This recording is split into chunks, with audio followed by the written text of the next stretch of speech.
একটা বিশাল সাদা পাখি ভাঙা ডানা নিয়ে মাটিতে পড়ে আছে। নিঃশব্দ, চারপাশে যেন কষ্টের প্রতিধ্বনি। সবাই পাশ কাটিয়ে চলে গেল, কেউ তাকালো না, কেউ থামল না। কিন্তু এক ছোট্ট মেয়ে এসে থামল, নিঃশব্দে হাতে তুলে নিল পাখিটাকে। দিনের পর দিন যত্নে সে পাখিটাকে সুস্থ করে তুলল। একদিন হাওয়া বইল আর পাখি উড়ে গেল আকাশের দিকে।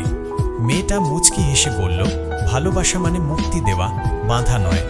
কিন্তু গল্প এখানেই শেষ নয়।